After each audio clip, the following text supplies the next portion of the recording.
Hey everyone, welcome to the wonderful Campfire Chat where leaders and marshmallows get roasted.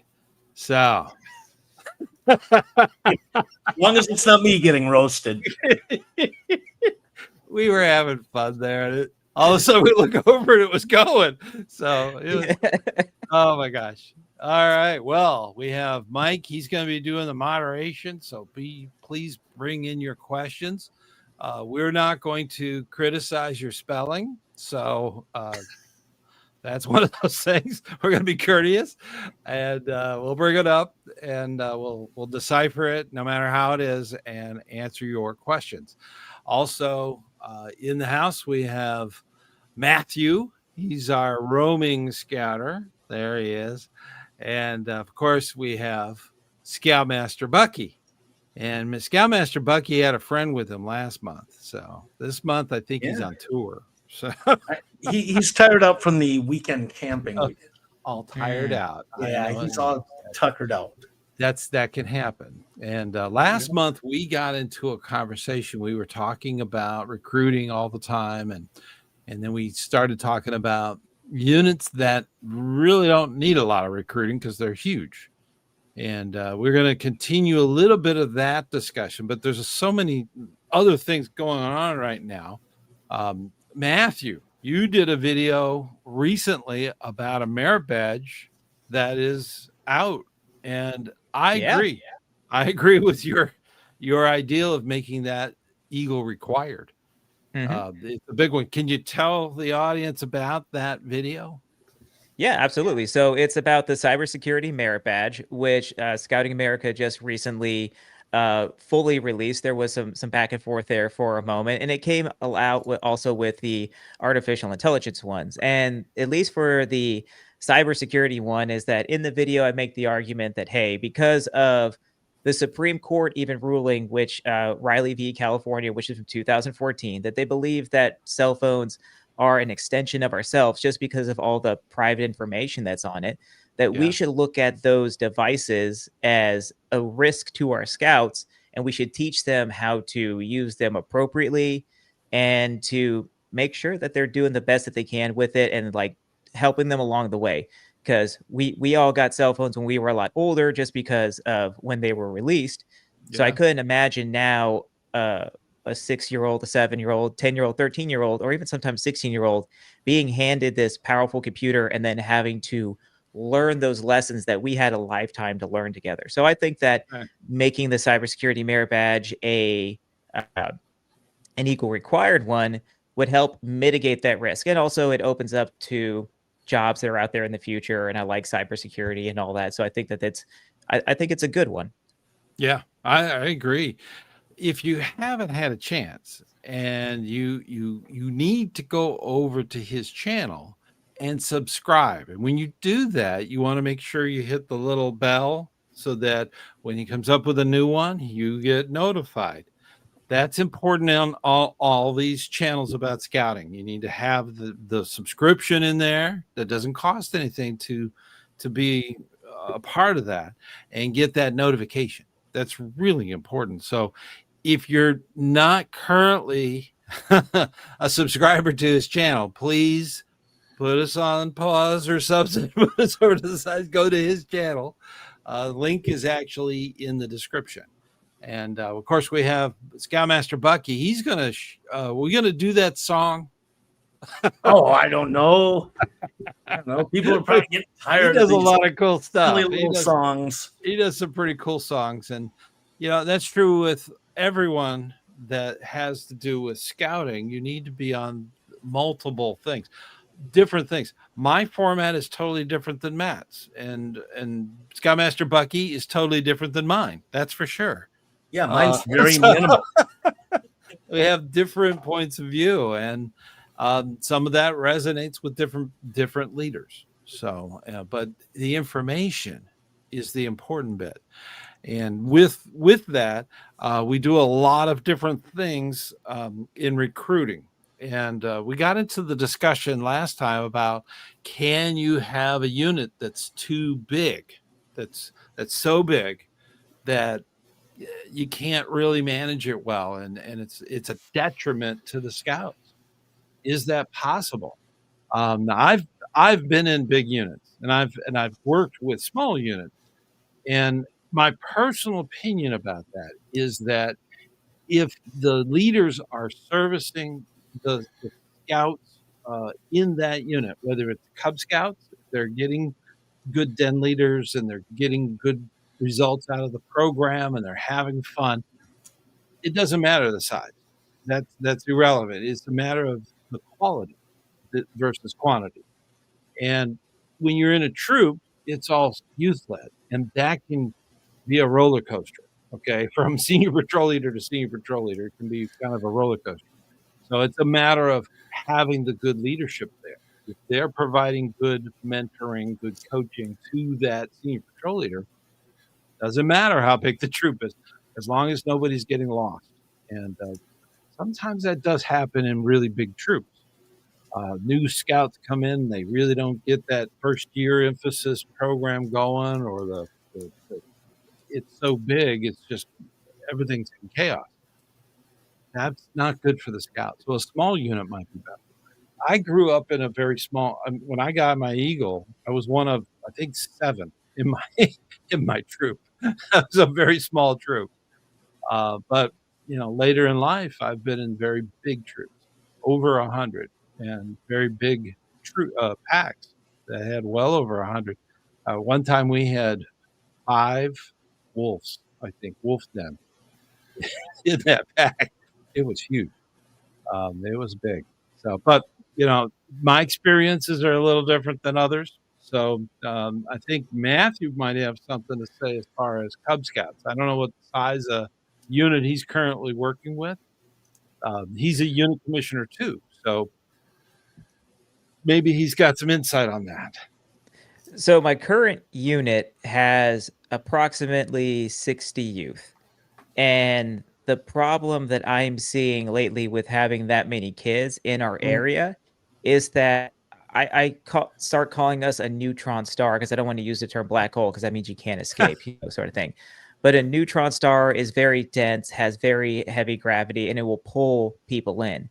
So there's a couple of units in our district that have looked at our unit and everything that we're doing, and not by lack of trying on the part of the adults that are in those packs, but they see something that's working and they fold. And then we end up picking them up. And so far it's worked out well with these people coming in and such. Yeah. But I think that now we are getting to the point where we are getting fairly large and having personality and are primed to have some personality conflicts. Yeah. And we need to start having like the succession planning conversations and things like that, and preparing our next, generation of leaders. Exactly. And the first thing that caused it was we have large units and then we do campouts, but not every scout and their family comes to the camp out. Well, last weekend we had a camp out, and so many kids showed up that we and like their parents too, because we've had these extra units come in, that we ran out of food, even though we always add like 10% above it, and like there was a sign up genius and all that.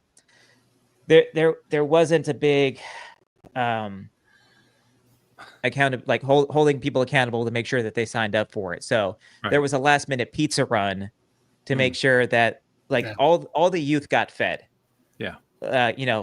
Some of them didn't like the food there, so they did get pizza afterwards. But like all the youth got fed, but it was the adults that weren't. So I think that is a problem with a large unit, is that if you grow too fast, you have to adjust accordingly.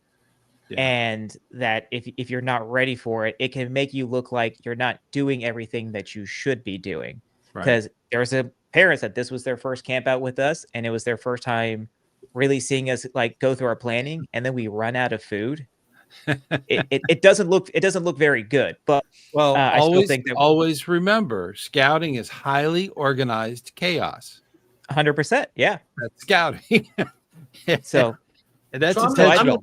I'm gonna chime in here as a Cub Master myself, and the ugly thing that we don't do in scouting, or most don't do, is we're always looking for the sunny side. Yeah. Mhm. And one of the things that frustrates me is the lack of accountability. Mm. And when you do hold people accountable, you become the bad guy. Oh yeah. Okay.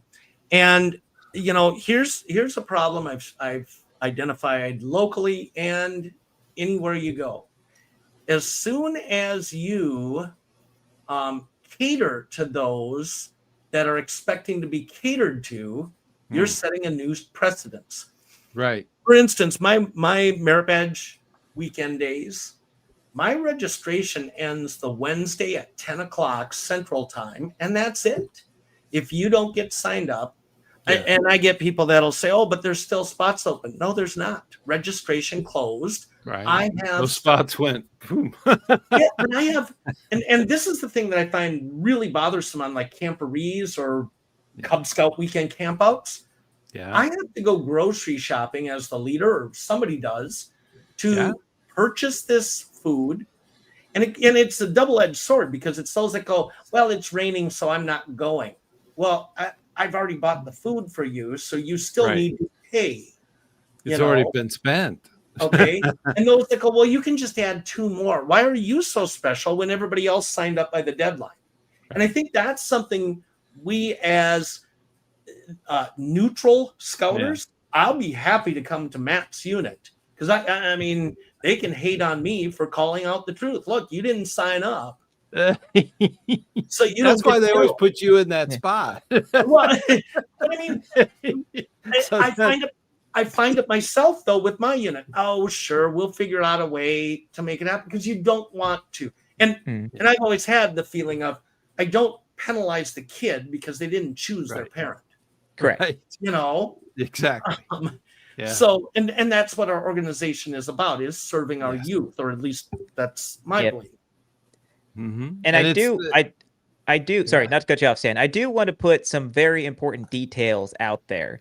Is that we did, if we had stuck to the original meal plan, we did have enough food for everybody, because the intent was to do the hobo packets, to have the kids combine all of their stuff together. However, right around 10 o'clock, 11 o'clock, my wife calls me and says, "Hey, are you okay?"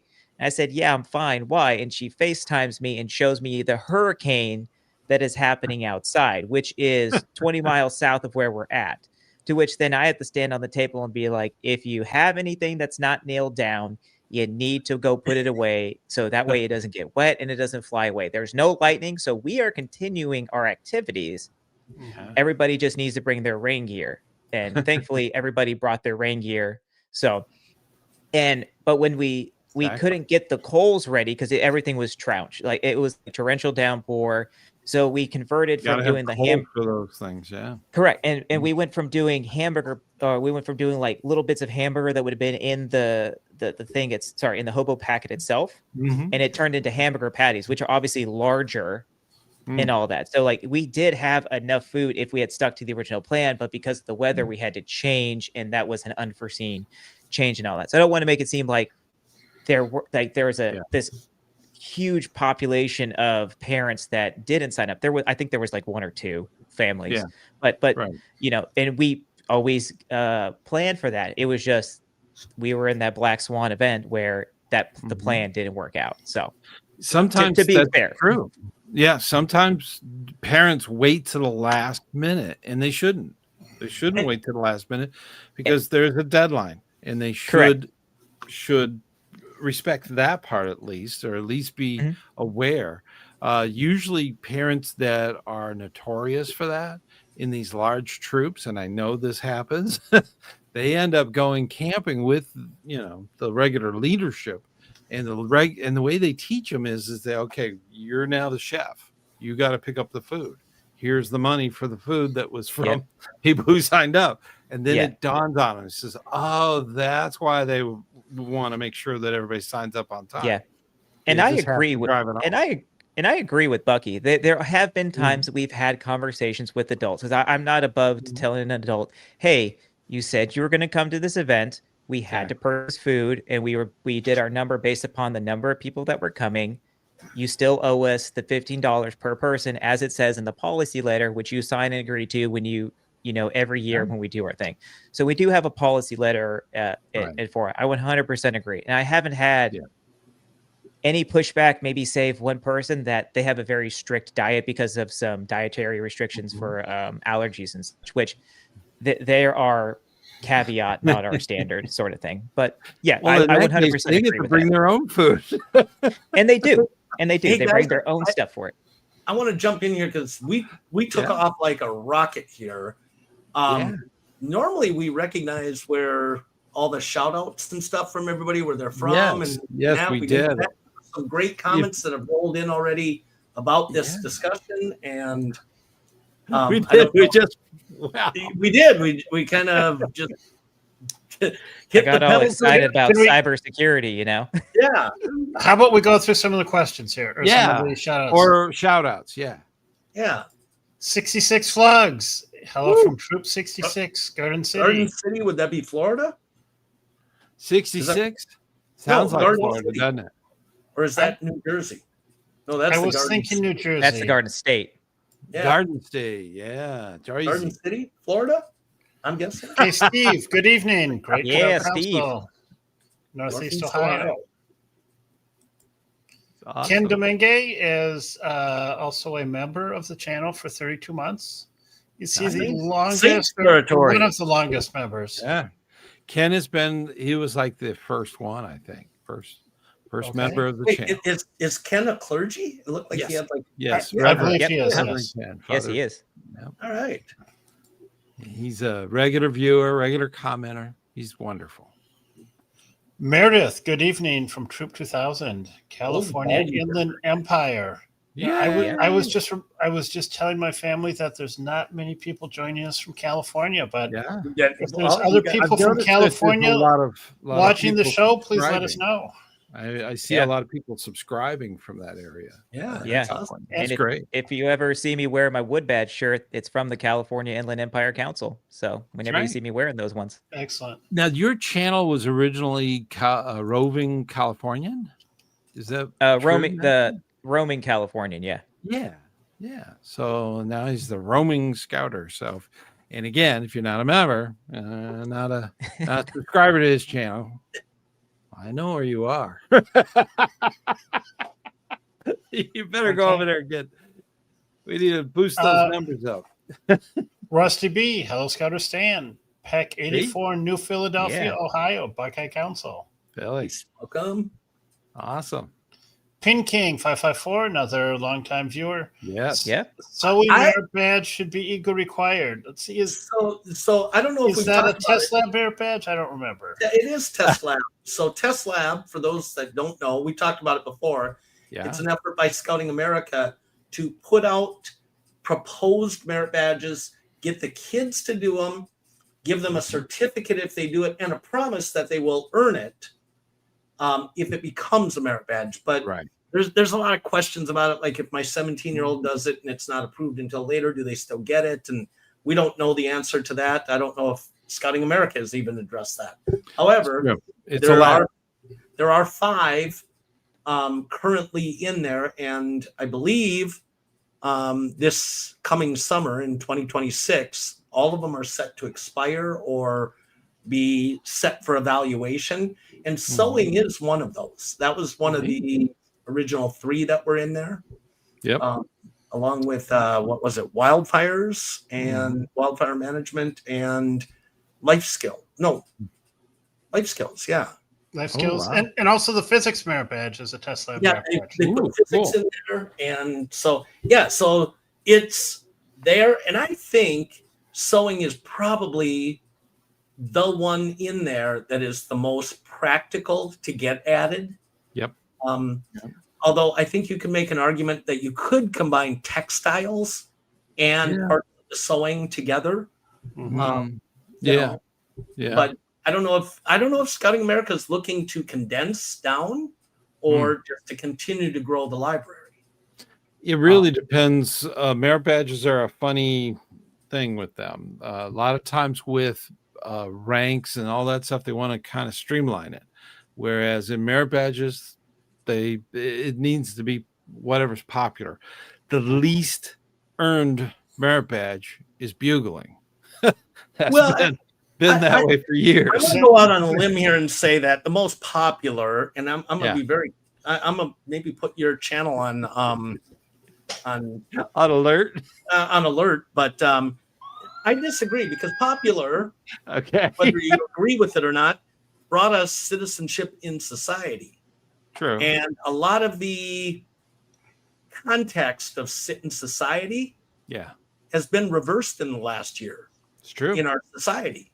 True. And the neat thing about that merit badge, if you read the requirements, and a lot of people that are don't like it or like it, that's, if you read the requirements, it literally is flexible to go along with that. There are degree. A lot of some undertones in there that really need to be reevaluated, because should we get back to the shout outs from reviewers? Okay. Make sure they're Mike's not liking where this is going. Before we go down a rabbit hole, I just sense us going into a rabbit hole that we could spend 20 minutes in. Yeah, that's true. Okay. At least an hour. Okay. Ken says, wow, cybersecurity merit badge, very relevant for the day and age. Yeah, I agree. Stuff. Relantel, another moderator and a longtime member, or at least a longtime member, late to the party tonight, fresh off of a CVOA Zoom. Okay. Neat. Those are always cool Zooms. Zoom Hello. So I plan to go to the 2026 National Jamboree and was wondering if you guys have any ideas for fundraising. Well, I think Stan's done multiple videos on fundraising. Oh, yeah. That's where I would direct. There's always a patch that's needed by collectors. So a patch is a great way to say thank you for your donation.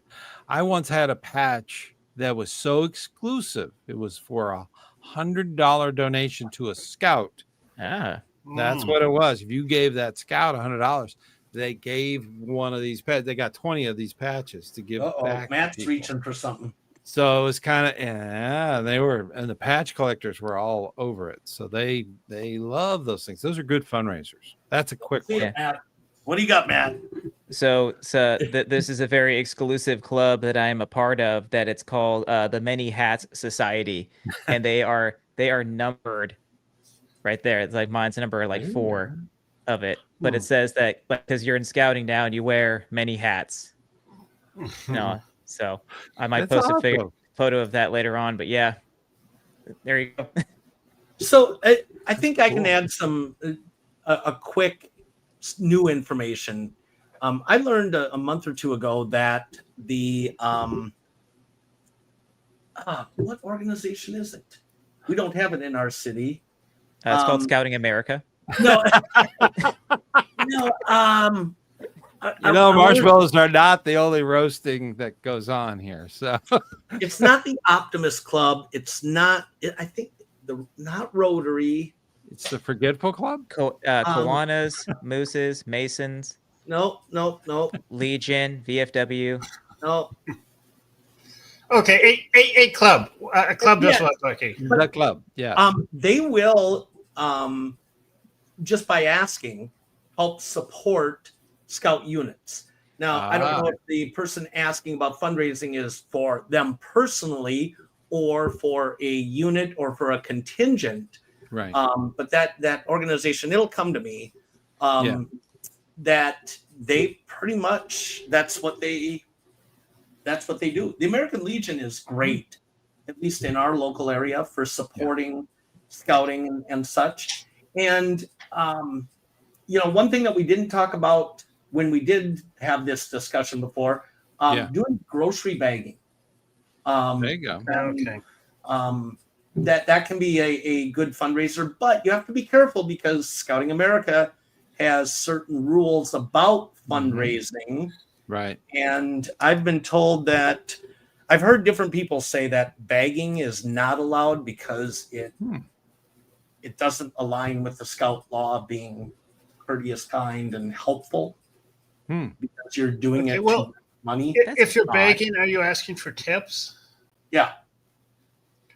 Maybe the best comment is if you're trying to do fundraising, check in with your council. Yes, They can tell you. Good point. They can tell you what the rules are. Yeah. And we're not going to be able to give you the magic secret answer. I mean, you got to try things and. Yep, you gotta ask too. You gotta get just don't go out there and do it. It might be bad. You don't want that. There's policy. There's also nonprofit tax regulations. So Corey E. joining us from is it Corva Council in Kansas? Corvette Council. Michael D. Good evening, all. Relantel. Planning is a learning experience in and of itself. So much true. Yeah, these comments were coming about during the exchange. Yeah, while we're just taking off. Yeah, exactly. Accountability seems to take a backseat to expediency. Okay. Yeah.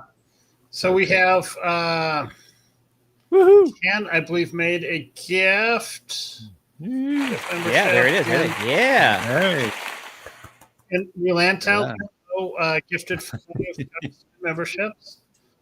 What's Fantastic. like to mention how the gift memberships work? The way gift memberships work, there are people that click the little present button on, I believe it's on the far left-hand side of right-hand side of the screen. And there's two things they can do. They can either sign up for the waiting list if membership is available, if they want to wait on that list. And then when somebody buys memberships, it's usually 5 at a time, that gets put onto that waiting list, and they automatically get a month of service. So that's what's neat about that whole thing. Yeah, nice. They actually are members, and then hopefully we've earned the regular membership. So then they can just do it all the time and see all the extra content that we put out. We are working on an annual meeting for members only. So that's something that we're putting together, but that's down the road, and we'll hopefully have that end by the end of the year. So in the next few months. So I'm surprised this year has gone so fast. It has really flown by. When you're busy, that's what happens. But as far as the memberships, definitely remember to renew. We've had the little ups and downs lately. That does help the channel. The server that we're currently airing this on, it's not free. So I have to put the money up front for that, and it's storage and all the other stuff. So it definitely helps out, pays the bills. Being an old retired person on a fixed income, that's me, being the volunteer for this labor of love, that's really what I do. And that's true with Matt and ScoutmasterBucky, not so much with Mike. So what? Mike does great. All right. But, even though we're all volunteers, for some things that we do, it costs money, and it's nice to get support to at least defray the cost. So I know there's certainly costs in running the channel. No one's, Stan's not trying to make any money off of it, but ever make any money. There are costs. Maybe. Yeah. I'm a capitalist. I don't care if he makes money on it, as long as he's doing good things for scouting. I'll echo that. I like that. So more power to you if you can make a buck doing this. Yeah, right. I feel in the poorhouse because of doing scouting, but I just a lot of us do. Yeah. So if somebody can find a way to make money at doing it, scouting's not cheap. Yeah. It's expensive. And it's quality. There's a comment for families that show up to a camp out without signing up, put them on the grocery shopping committee. There you go. I like that. Yeah. I would rather say, leave your scout, you go buy some food and come back. Right.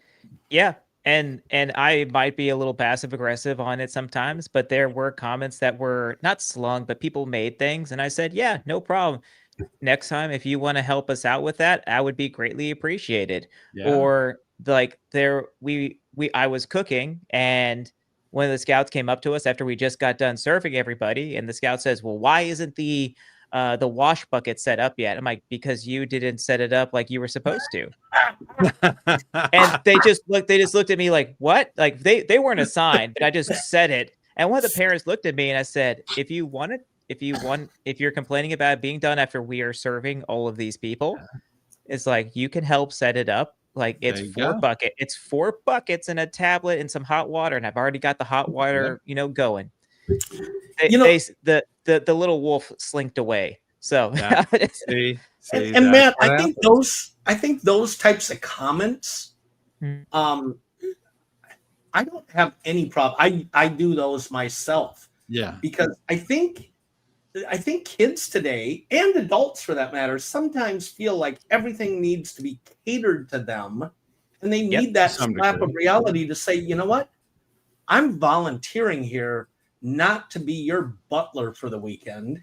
Sure. You can join in and help. And I'm not going to stand here and tell you that I was up late last night doing grocery shopping, packing the vehicle, early here setting up, so that you can complain that you got a grilled ham and cheese instead of grilled turkey and cheese.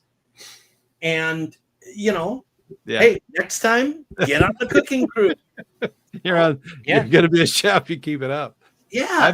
I've had scouts actually come into Leaderland with 4 single cups, looking for boiling water, 4 cups of boiling water. So, and we're like, well, you're not going to get it here. Go back to your camp and boil it. Is it wrong to maybe send them out for a snipe? Snipe hunting. Yeah. Oh no. I have thought about, especially for the Cub Scouts, a snipe hunt. There's a merit badge we should promote. Snipe hunting. Snipe hunting. What? I think it's better as a Cub Scout adventure. Okay. Because for the Scouts BSA, the older Scouts, they have cell phones and they can look up what it is. Yep. And it spoils the whole experience. Snipe hunting merit badge right there. Yeah. Got the spoof sash. I see that. Yeah, this one here is cat herding. I noticed the broom being used. I know. I like the broom as a broom detail technique. Yeah, that works. Yeah, I have a whole. This is a joke merit badge. It's all jokes. Well, some of those are great. Somebody did not have a joking question that I think would be right up your alley. I don't mean to be stepping on Mike's toes, but it's from Jake, and I think you could start a pretty good explanation off on that.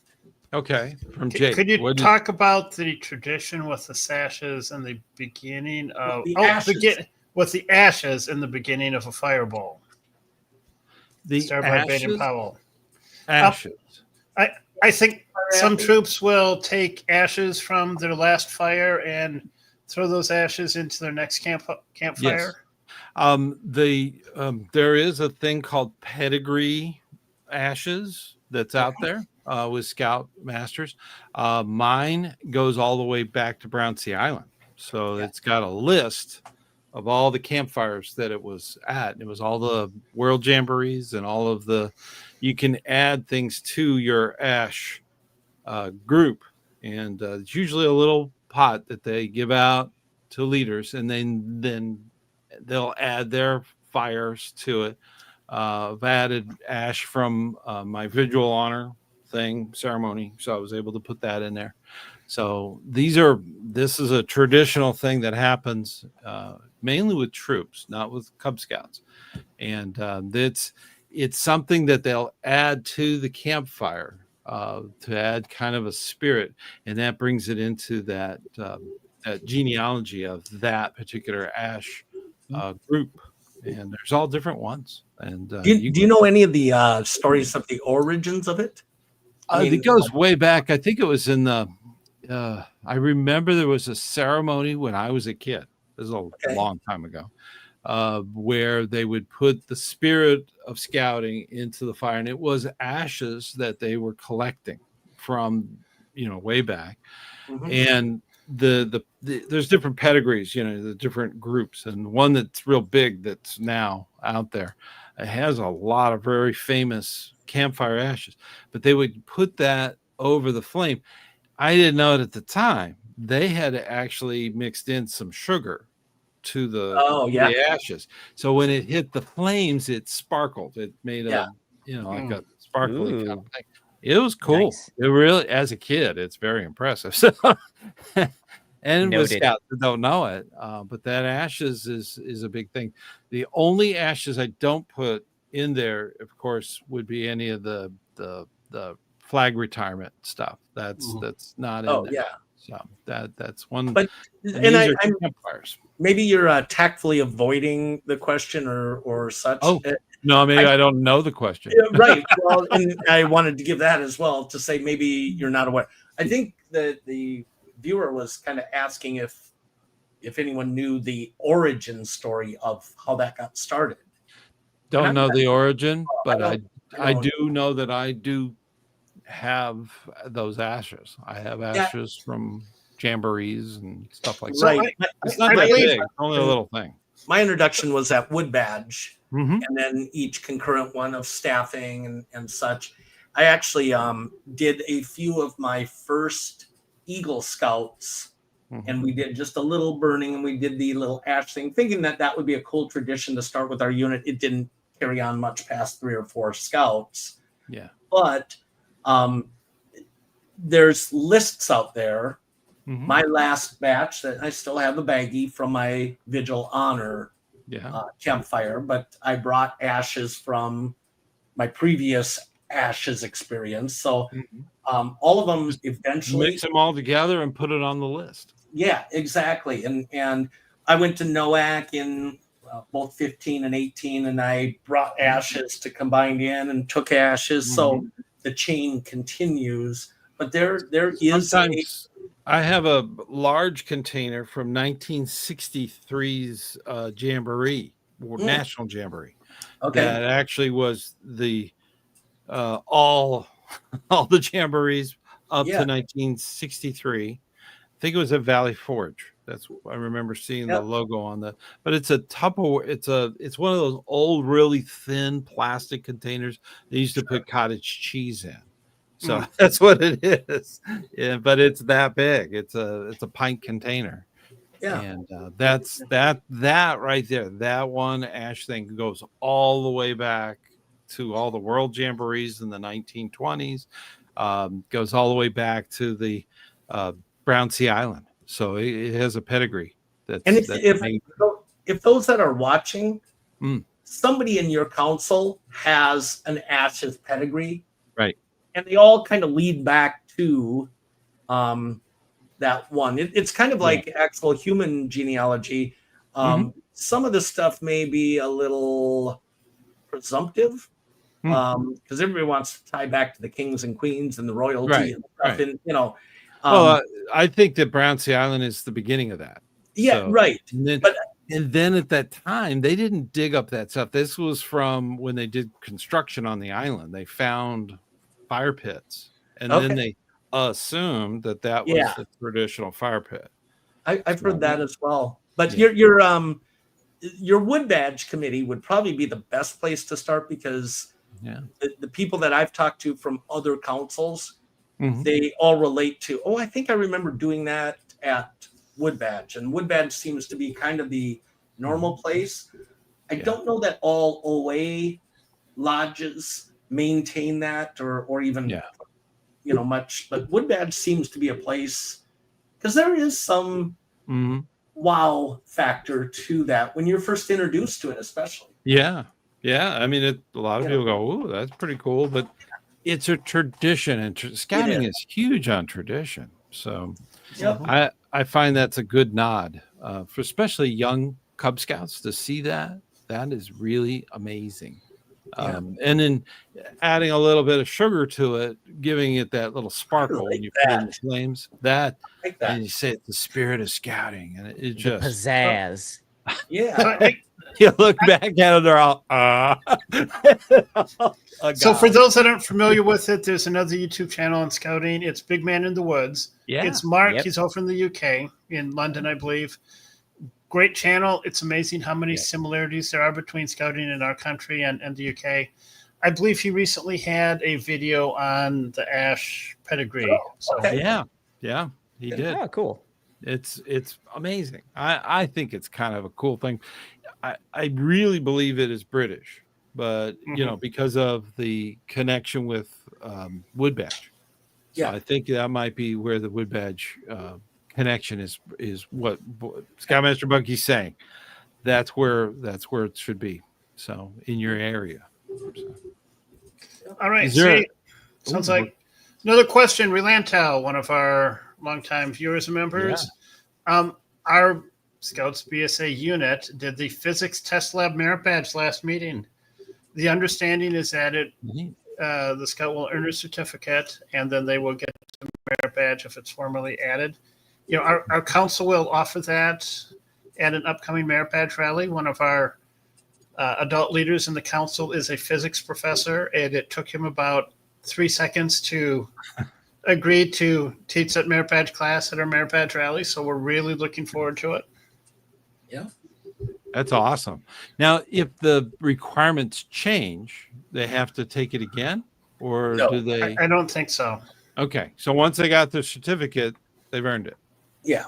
That's Okay. It's a unique marketing strategy to get feedback, because part of the test lab to get it is you have to fill out a survey giving feedback on the experience and your thoughts and such, which is actually pretty smart from a marketing standpoint. Yes. But I believe that National has been all ears when it comes to listening what the youth have to say about this youth program.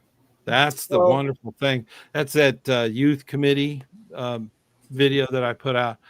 The youth are actually being asked to go into things and look at different you're opening a can of worms, Stan. I know, but they're looking at it. What we're driving merit badge towards is Lord of the Flies if we take that attitude.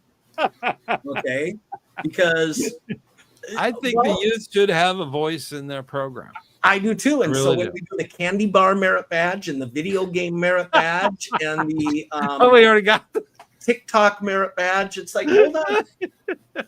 What about an invasive species merit badge? What about balancing the checkbook merit badge? What about that's a good one. Well, and my point is, if you ask the kids, you know, you're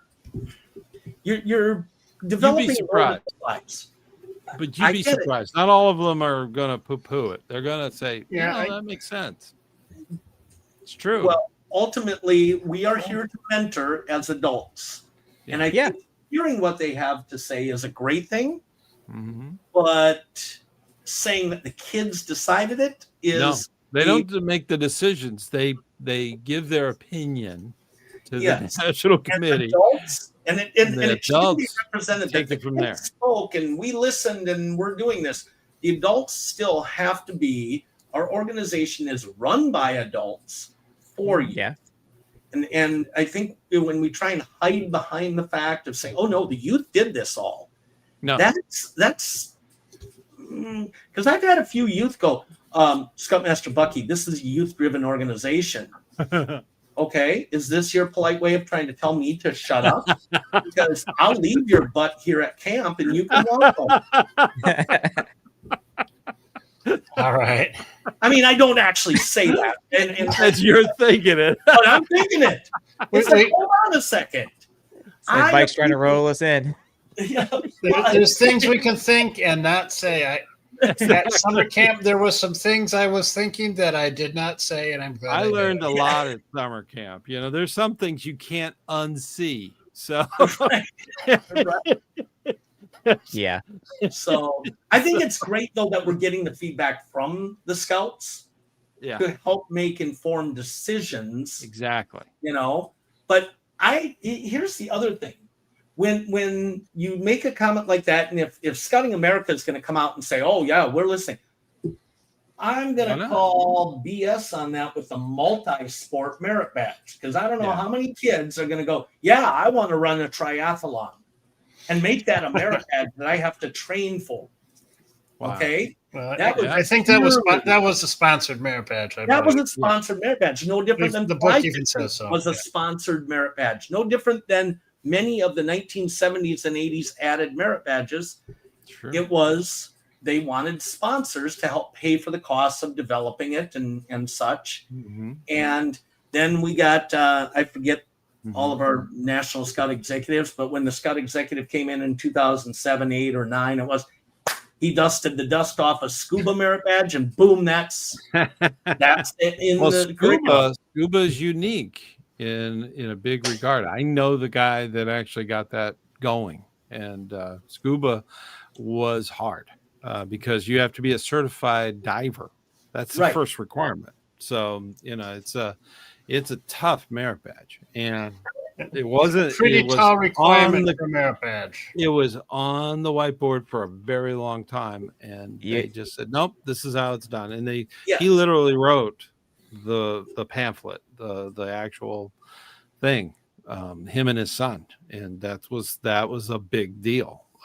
That scuba diving was there, but that's true with a lot of merit badges. They brought back old merit badges like tracking. They brought that back in 2010. They should have kept the real name for it, because the kids would have loved it. The media would have hated it. It was a stalking merit badge. Yeah, right? the media would have had a heyday with us. Yeah, they made it tracking. I don't know. So. Yeah. Anyways, that's just an example. They brought back merit badges. So. Yeah. So you should pull up Ken's comment. I do have one comment I need to say about merit badges. We talked about cybersecurity. I'm going to say this. I've looked at it on the website. It's horribly formatted. I'm hoping they get that fixed as quickly as they re-release the merit badge. But the AI one is garbage. Wow. Okay. And here's what I'll say. As of this recording, the requirements say things like, play 10 rounds of AI or not, and use Scoutly. That's now the little avatar that appears on the Scouting America page. I've noticed that. Yeah. And when you ask Scoutly, hey, what about AI or not? I can help you with membership, he says. Yeah. But if you're asking about a merit badge, put the specific requirements in. So I copied the requirement in, and I get that there's blocked content. So how am I supposed to complete the AI requirements as posted when our own Scouting America website isn't working properly? And Scoutly, who's supposed to have all the answers. So for discussion, I think the way that these AIs work is they're trained based on a set of information. So the Scoutly AI was kind of the program read through, in a sense, all the documents that it was fed. And so it wasn't trained on something that was released a week ago. Incidentally, another thing that I found in scouting, the answers to questions are fundamentally not that way. So it's not based on a consensus from 100,000 scouting documents. A lot of questions come from the Guide to Safe Scouting, current version, and the Guide to Advancement, current version. So actually, my kids have rather enjoyed asking Scoutly some questions that are obtuse. And it will give interesting or peculiar answers, or sometimes just plain wrong answers. Yeah. But so I think it would need to be retrained based on new information. And it's hard to put that in a requirement if they haven't but the requirements updated the AI to include that. The requirement simply says play 10 rounds of AI or not. Well, we need to get some of the cybersecurity people in there and hack that thing. Well, it's two different things, because AI scrapes data. So if their data sets are just the Scouting America website and it's blocked off, it's not going to have anything else. I jokingly asked it if it knew who ScouterStan was. That's why I sent you guys that photo. And it was like, I don't know what a ScouterStan is. And I was like, unacceptable. So it's like it's walled off to only scouting content, because I think that they've done that purposefully to prevent people from going in there and asking inappropriate questions, then getting things Yeah. that go in line with YPT and everything. I'm interested in what Bucky was talking about with the formatting of the cybersecurity one, because I have it pulled up right here, and I thought that it was done. I thought that it was done well. So in both, he's talking about AI, I think. Well, no, both AI. Cybersecurity is a little better than the AI one, but in cybersecurity, one of the last requirements with the resources, the links for the resources that they have for that, it's also included as a part of the requirement. Yeah. Okay. Yes, they allow you to be able to click to show the resources where you like where you can go get this information from. Right, but they also have like / or \n resources \n in the requirement, and then they have the actual links right below it. And I can find the requirement. Oh, I'm not seeing that. Everything looks. It's never been clear why they've put a pause on a lot of that. So maybe that's and then why. like in the AI one, they've got recurring, not even related links in multiple requirements. They'll clean that up probably, and then. Well, I figured that was the reason they held off on the original release, was they were cleaning up problems, but it's really sloppy. I mean, well, they didn't use this. The person who wrote that didn't get the cybersecurity merit badge. Okay. So that's why. The programming merit badge. All messed up. So I'm not seeing. Let's see here. I'm not seeing that on here. So I wonder if it's a browser thing or what. We'll talk about it afterwards. I think there were a lot of links in it when I looked at it, but I didn't study it. Oh yeah, the cybersecurity merit badge has a ton of links because there's a lot of information and different standard setters out there for everything that's in there. Because I even talk about it in my video where, like, the last one where you start talking about cybersecurity activities and like careers and all that. Like I know that a lot of people, if you're not in that career field, don't know about penetration testing or capture the flag events or hack the box, which is a company that helps you teach how to hack and things like that. So you can help protect networks and computers and all that. Cause you have to think how an adversary thinks. Like I thought that this was a good tool, but maybe it's just because I'm looking at it from that career field's lens, Yeah. Mm-hmm. So I guess here's one thing. I wasn't really prepared to speak on this tonight, but for the artificial intelligence merit badge, it says, note to scouts, the AI merit badge has been designed for you to interact with Scoutly chatbot on your learning journey as you work through the requirements. So yep, I see that. And requirement 3, requirement, where is it? And you're saying the Scoutly has not been updated to include the needed information. It says play 10 rounds of AI or not game to determine if the presented scenario utilizes AI. So I asked Scoutly that question, and when he says he can help me with membership, no, I want to talk about merit badges. He said, we'll put the requirement in. And he knows I'm talking about the AI merit badge, but then when I put the actual requirement in to Scoutly, it comes back as blocked content. Well, it's because Scoutly is recruiting 24/7. So right? He just one track mind. So that was my first some of my initial thoughts on the merit badge. It's like, well, you're asking me to do things that aren't set up, and I guess I expect a little more out of. Yeah, the thing is, it's all about technology, and it changes all the time. So that's probably why there was a pause there for a little while. Now it's going again, but I'm sure there might be stuff that hasn't been updated yet. So that comes with time. We try to do our best. That's one of those things, and just being prepared for changes. We have to move forward on those merit badges. That's my opinion. Yeah. In It's like, regards to some of the requirements.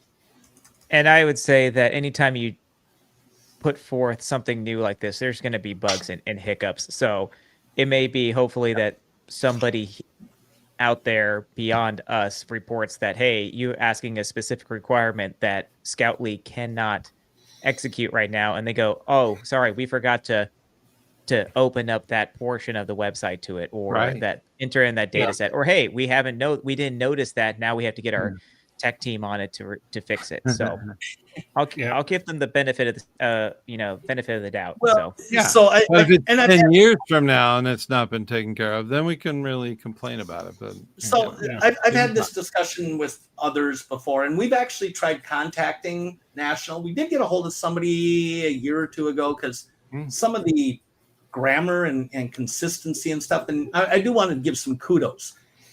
With the latest updates, they've been doing a lot of punctuation updates in the last 60 days, which is great. Because Grammarly. well, I think if we're going to present stuff, we should be presenting it in proper English. Sure. Are you saying that the merit badge pamphlets have been updated? Yes. Okay. Wow.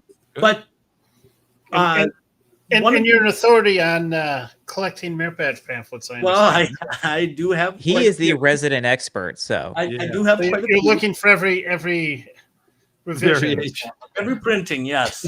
But we did talk to somebody at National about a year ago, and we pointed out some discrepancies or variances. And one thing that they have done in the last year that I want to give kudos and shout outs to, they're starting to get standardized on hazards, first aid treatment, and wording it the same way across merit badge. Same thing with the careers. They're about 80% there. And they've got two kind of very distinct career paths where they say, find out the education, training, and experience requirements.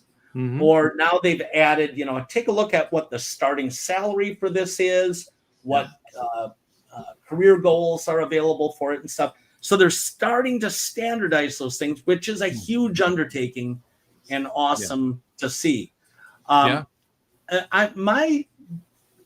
personal opinion, if you're not aware of this, they're starting to add resource links underneath each of the requirements in certain merit badges, with my understanding the goal to have that for all of them. Yeah. And so, it kind of goes back to a little over a decade ago when they simplified it, for lack of a better word, the EAGLE process. I feel like when we're giving the links to the kids, are they really going out and discovering anything, or are they just clicking through the links that are provided? And keep in mind the thing about the Eagle Scout rank, all of the requirements are the same. They have not simplified that. That needs to be clarified. Eagle is just as tough now as it was in the past. It 20 years ago, the easier Eagle... with the paperwork, but that's about it. Okay. Something that strikes me when I read through the Eagle, the Guide to Advancement, into the Eagle workbook, a major subject is adults need to back off. The requirements are what the requirements are, and adults should not make it more complicated. And it is a board of review. That's it. We're reviewing. It's not a test. Not a test. It's People not think an it is. inquisition. It's exactly. And I'm going to jump on the other side of that, is like to not make it more stringent, but also not to make it more easy. Correct. Stan and I were talking about an engagement I had with a guy on my channel who, one of the videos I posted about breaking down the barriers to scouting. Right. He talked about how he and his brother are Eagle Scouts, but they would not today let their kids join Scouting America. And I wanted to open up Pandora's box and see what his rationale was. And I thought that, truth be told, it was going to be for some political reason, and it wasn't. It was about what we are talking about here, where he believes that the Eagle Scout rank has become so watered down that it doesn't carry the same clout as it did in the past. And I tried to say to him, hey, listen, like we have the guide to advancement that has the things that need to be done. However, I cannot control how adults over in Oklahoma administer or adhere to those requirements. So at the end of the day, there are things in place, and Scouting America is attempting to make the Eagle Scout something that is just difficult enough to where it still has that prestige to it, but that is on the integrity of the adults who help administer the program.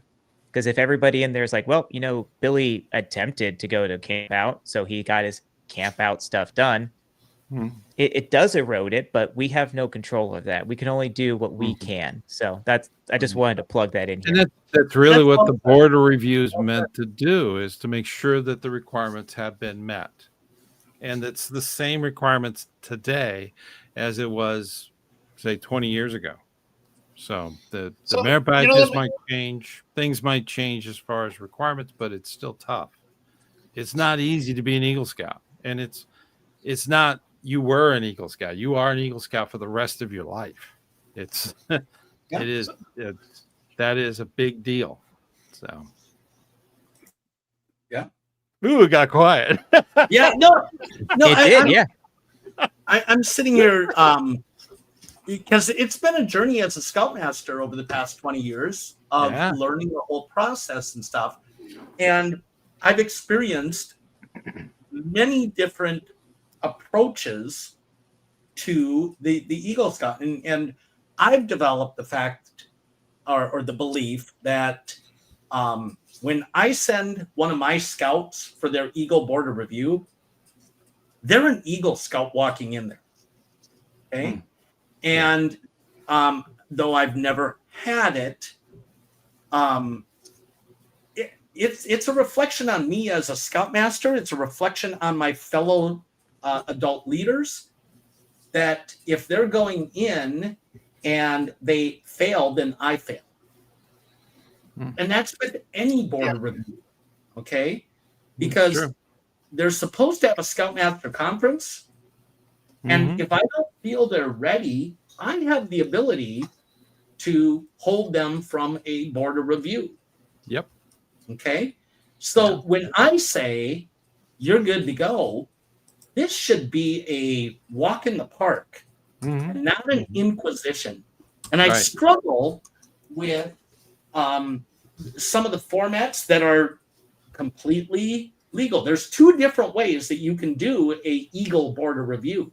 You can do it within your unit, having a district representative come in, and it's comprised of the same familiar faces that the scout has gone through with all the others.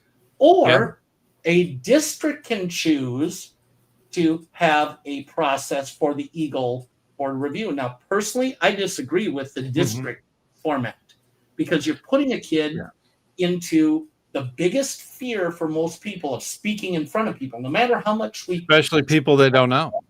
In front of people they don't know.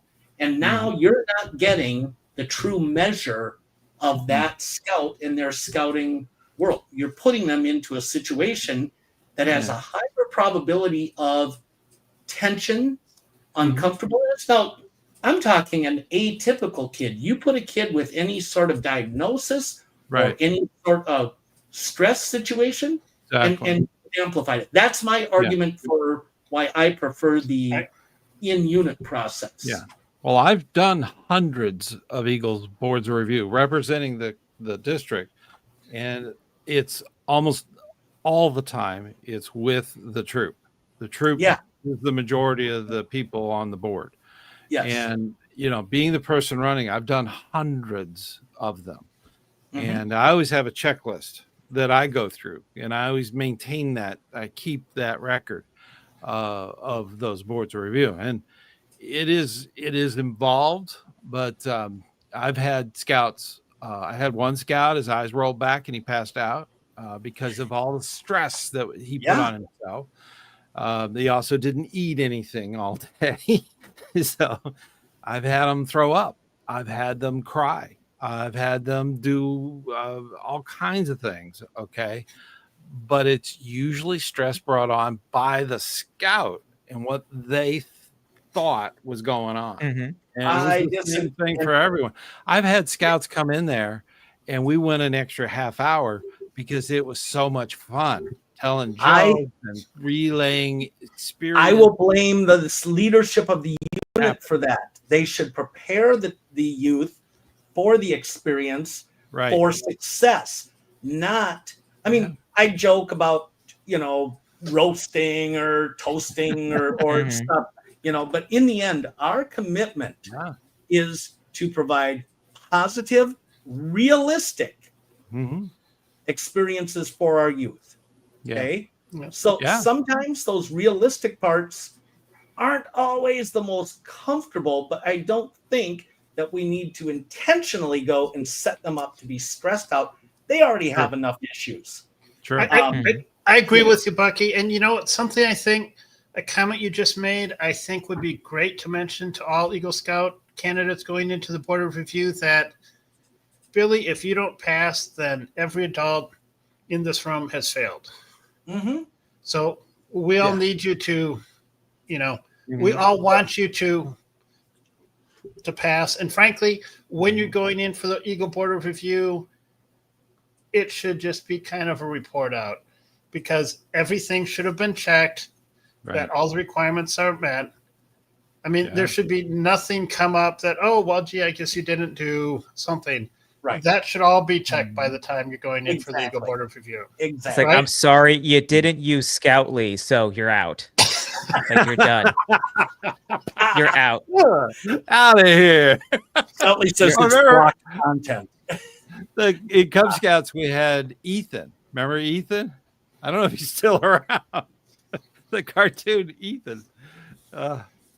Pink King, 100% agree. Most people in the Eagle Board of Review should be from the troop. 1 or 2 from the district. Okay. As I look at it, I think our council does Eagle Boards of Review based on the district. And I think, Bucky, your council, as I understand, generally does a district board of review. Oh, it's mixed. So some of our districts do it because the Guide to Advancement says you can do it either way. So one way is not right. It's really up to your district advancement people. The district advancement people have to be experienced. They have to have done boards of review or at least sit in on them. Before they actually start taking that on. And it does, it's expensive. I had to travel all over Orange County for these boards of review, and I did 100 one year. So it was, wow, a lot. And I think that position in scouting is one of the most under recognized and appreciated. No. I always tell people, don't tell anyone, but this is the best job. It is the best job in scouting. Do you know why? You get to sit and talk with the best youth you've ever seen in your life. An Eagle Scout candidate. You get to talk to their parents, some of the best people out there, and you get to talk to the best leaders. It's all a win-win-win-win. It is the best job. Don't tell anybody because they'll all be wanting to do it. Well, here's the thing. I give huge kudos because there's a lot of paperwork that goes with that. There's a lot of travel. There's a lot of time. There is. And there's little thank for it. You have to find your own thanks in it. Oh, it does your heart good. Just to know that, if you just watch television for 10 minutes and watch the news, you would just give up on the human race. But then you get to sit with a scout that's gone through the scouting process and has actually adopted the scout oath and law and can make moral decisions. That brings a whole new world. That's what I'm saying. When it's a great process, but I also, despite my rough edges and my opinionatedness and stuff, I'm very much one that believes that we lack manners as a society. And I think that people need to recognize, we were talking about it earlier with the Cub Scouts. Parents don't realize we're volunteering our time. I'm not getting paid to do this. That $15 we're collecting for the weekend outing It's not paying me anything. Go in your pocket. It's for food and expenses. Yeah. Yeah, it's keeping my wallet. You're paying for your own gas. You're paying. Right, Yeah. right. And I have gotten one gift. Not that I do it for the gift, but in 20 years, I have received one gift for being the Cub Master or being the Scoutmaster. Now, I've received a couple of individual gifts from, Eagle Scouts or such. A little gold mentor pen, maybe. Trust me, the mentor pins are the greatest acknowledgement that is hard to share with others. But I love mine. I know every one of those scouts.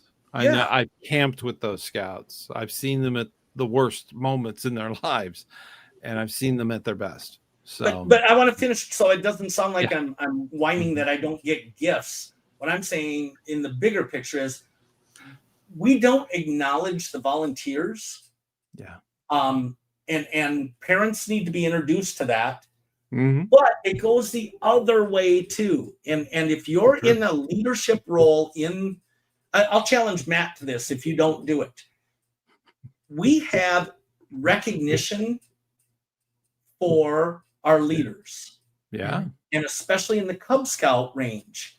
So we have knots, we have certificates. Mm-hmm. Districts have little spark plug or Cub Master of the district or of the year or something. And something that I try and do, I try and nominate 12 worthy people, not just, I got to do 12. If I can't find 12 in a year, I don't do 12. Yeah. But I try and find 12 scouters that I've interacted with and recognize them, because you can't self promote. I mean, you can, but it doesn't get you very far and such. People see through that. Yeah, exactly. So I'm looking for ways to say, I see you and appreciate working beside you or working with you on this journey, on this organization we both have committed to. And that's kind of the point that I'm trying to make about we don't get the thanks as leaders. Yeah. We don't. All we get is the negative side, and it's our fault that this or that happened and such. And we just thank your leaders, thank your fellow scouters. All the time, and be sincere about it. Be sincere about it. Don't just do it because thank you.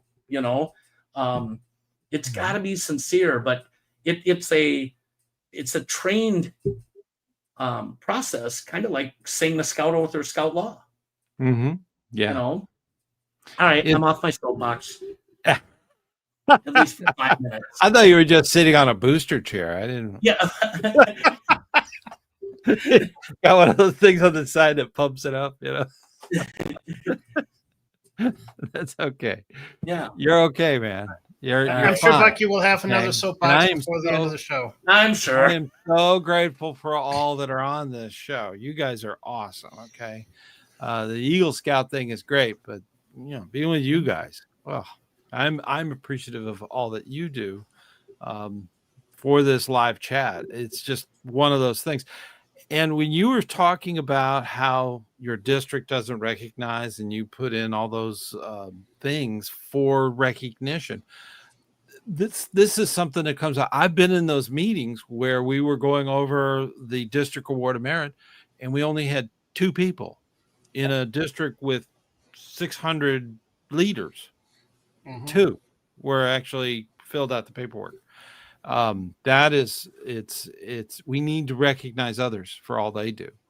And you're absolutely right, Bucky. We do need to, as scout leaders, we need to push others forward that are succeeding, because if we don't, they get burned out and we never see them again and they go away. That is so important for good leadership, to recognize those that are putting in on a regular basis of moving this whole thing forward. Keep in mind, we're all volunteers. Okay. We outnumber all of national million timefold. Okay. So most of scouting is volunteers.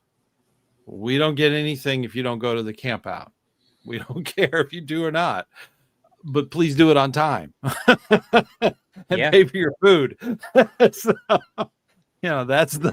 we're volunteers. And it's amazing. I can remember doing a recruiting once, and I had a brand new DE. They're dangerous. Those district executives, he's brand new. And he was going through the whole thing, and he was real gung-ho, and he said, raise your hand if you love your kids. So everybody's in there raising their hands. And it says, okay, raise your hands if you want to be a leader. And I went, boom. It says, you don't love your kids? Isn't that like, whoa. You still kick your dog? Exactly. Isn't it like one of those? Stop kicking your dog. Yeah. It was out of control, but it was very, there's a good point to that. I mean, we need to make sure that leaders get involved. We have a question. All right, Michael Hubbard, I think had a question earlier that didn't make it on the screen. ScouterStan, I really enjoy your videos. Brings back a lot of memories. I was in Troop 126, Black Warrior Council, Alabama. And I believe in a question that may not have made it on the screen earlier, he was commenting that he was looking to get back into scouting. So, neat. Hey, if you have a youth that's in scouting, that's a Great. really easy entry. But otherwise, you can contact your council and look for local units and offer to help. One of the things, if you don't have a unit that you have in mind, say for instance you're going to that church and they've got a scout unit, that'd be great if you jumped in. If you don't, and you're just thinking, I've been watching ScouterStan, I've been watching Matthew and ScoutmasterBucky, I watch some of his stuff and I love it, but I want to get back involved, but I don't know any scout troops. The best thing you can do is call, I think it's information. You just call them and ask for the service center of your local scout council. They will find out what district you're in based on your zip code, based on your town. And from there, they can put you in touch, give you the phone numbers of the district commissioner or even the district chair, and they will get you involved. They're going to find a unit that you would fit perfectly into. And that's what's nice about it. There's also a lot of stuff you can do on the district level too. So if you can't do that, find a gas station that has a popcorn booth set up this time of year. There you go. That's a possibility. Or any of the grocery stores that are doing that. That's a great thing. So there's a lot of ways you can jump right in. I want to go back. I don't know if this was intentionally overlooked or not, but it's something that's near and dear to me in scouting, and part of the reason why I'm in scouting. Pin King, earlier you mentioned that after 20 years of not going to church, you started going again 3 weeks ago. Amen. And what I will say is that's a part of doing our duty to God, is being true to our faith or finding our faith. Many youth, when you talk to them as young adults, many youth, scouting is the first time that they're introduced or that they find their faith. Now, I'm being very careful with the words I use because I don't want to just single it to Christianity, which is I'm most familiar with. I don't want to be disrespectful to most of the other faiths. But as a Christian, I commend that and hope that continues for you. And one of the reasons why I've chosen Scouts to be a part of is because it openly makes the commitment to reverence as a part of its program. And I think that's really important. And honestly, yes, in the last month, we've had a portion of our society really come back and around to finding faith. It's crazy the way God works sometimes and brings things about, but I think it's worthy of mentioning, and we shouldn't be afraid to acknowledge those things or even talk about them in an organization that's one of the 12 points of our law. Kudos. Great point. My Very good point. continual challenge as I see great things come on the screen Yeah. is shifting from one topic to another. Right. And Okay. there's ultimately more great comments that are made that I Yeah. can possibly fit in. So we need to either talk less, or so I can fit in more comments. Or, Just read the comments. so during the show, this is what I'm thinking about. Yeah. Yeah. It's amazing about faith. And the very first, the first promise is to God and country. And when I do Eagle Boards review, I ask those questions. Tell me about your faith. Mm-hmm. And that's usually when I zip it up and I just listen to what the scout has to say. And it could be, and I'm always impressed, highly impressed with what the scout says, because they're an Eagle candidate. They're prepared. They know. But you know what? The one that gets them, country. What do you think of the country? Tell me a little about, and I've had people, go off on a political end, and that's fine, but that's, God and country. Okay. We have that as one of our promises in that symbol.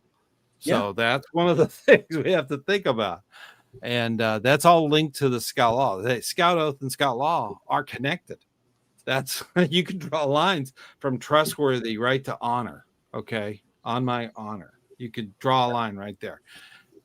It's amazing if you think about it. Those two things, that Scout Oath and that Scout Law, if we can embed that in people today, they wouldn't make bad decisions if they were reminded of those the things that are in there.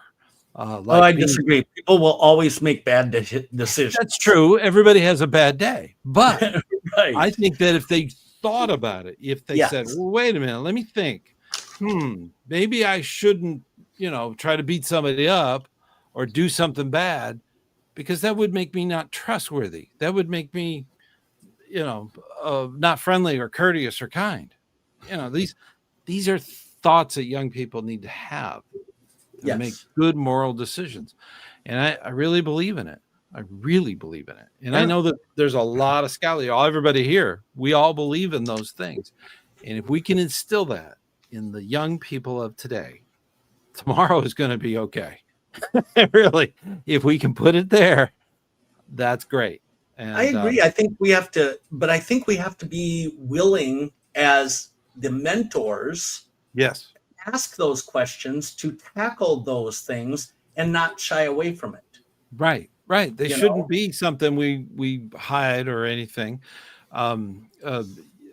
Religion is on the rise for the past few weeks, and a lot of people would point back to Charlie Kirk. The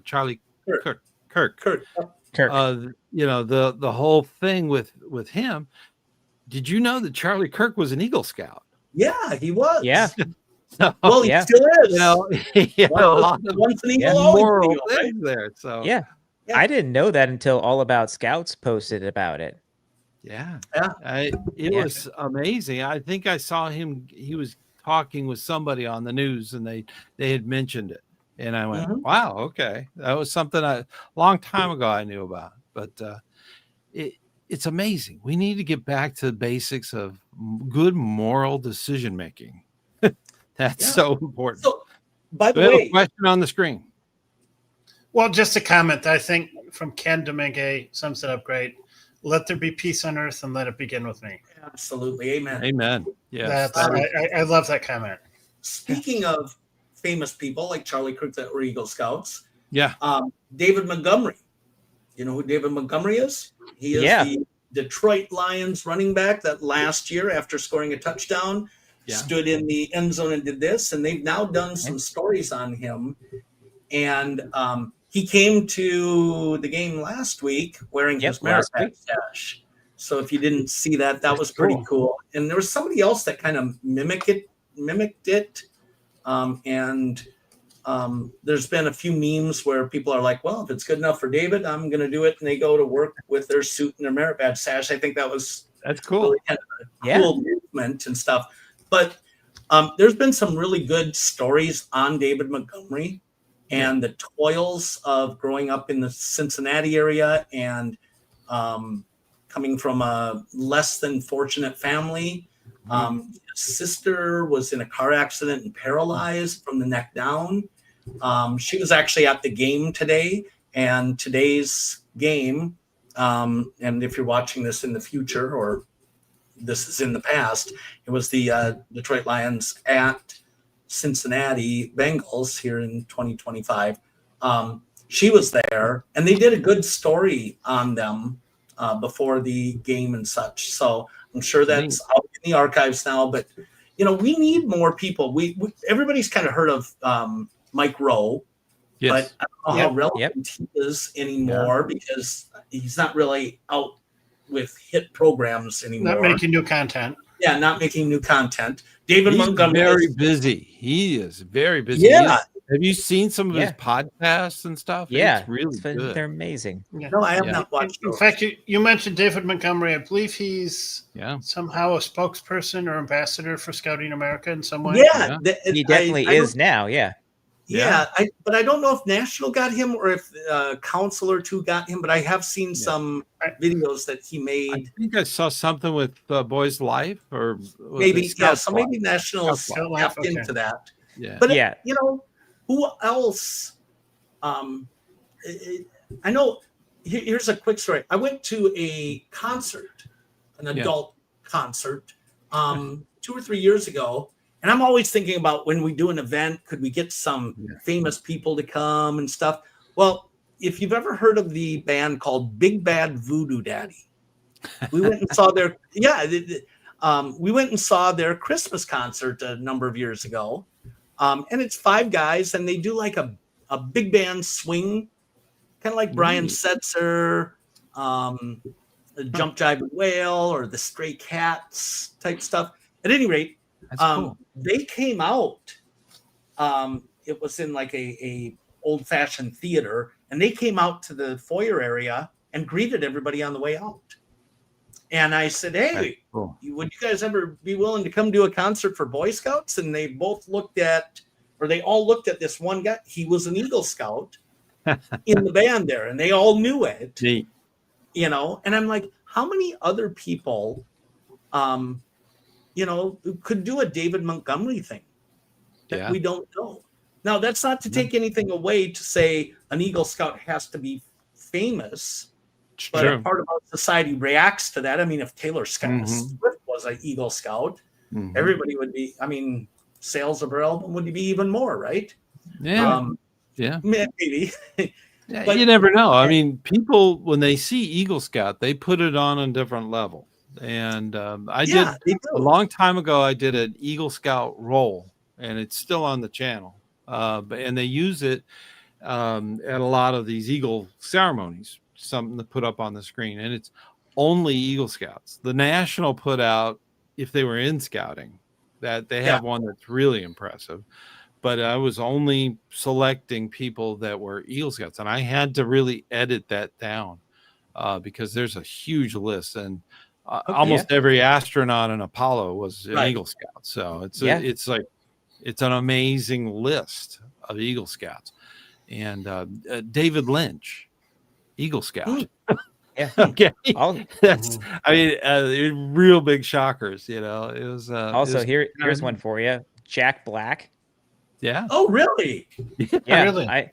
I was coming up with a 10 people you would never consider to be an Eagle Scout, and he was one of the lists that AI pulled. Okay. Yeah. So from the Minecraft movie, the guy that sings Lava Chicken. Yeah, that guy. I mean, I think about School of Rock and all those other ones. How about Indiana Jones? Yeah. Harrison Ford. No, Indiana Jones. He was wearing the Life Scout patch. Yeah. Yeah, when on one of the movies, he's on top of a train fighting off the bad guys in a Life Scout, and there's a later reference in one of the movies. He should have left it on his sleeve. That's normally where they would wear it. I think he was wearing it on the pocket. So a little mistake in the costuming there. So but I want to. Eagle Scouts are held to a high standard. Yes, I'm glad that you guys brought up David Montgomery, because when I saw your sash earlier, Stan, with the the snipe hunting and the cat herding. Like that's what I thought about. Like it just didn't seem like the right time to throw that in there.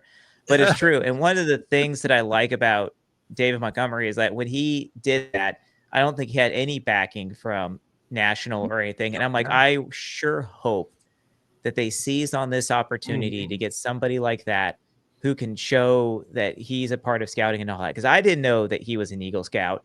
And then when they did release all the stuff to talk about his background, it made me feel a lot better about them seizing on it, because there is this big divide between parents who my kid's a sport kid or my kid's a scout.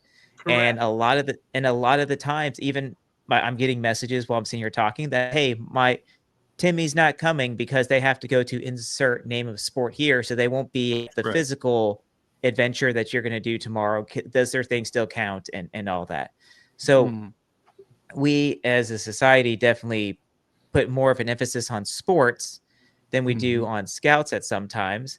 And I don't know if it's because you're paying $200 a month for that versus $200 plus a year, like you would for the scouting thing.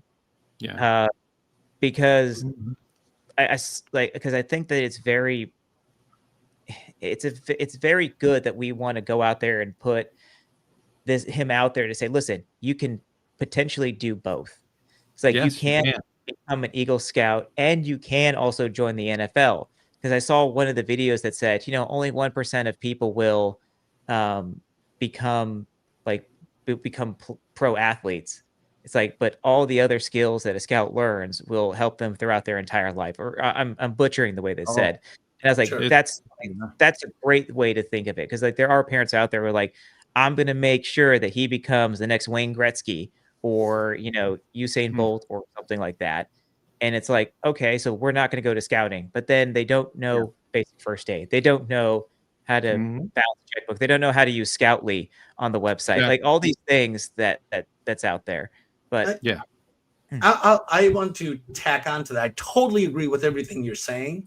It's been an argument of mine that I think our council should do this, but I think national should consider an initiative where we approach the state high school sports leagues and we work with them to pass the message down that a youth going to scouting is helping your team.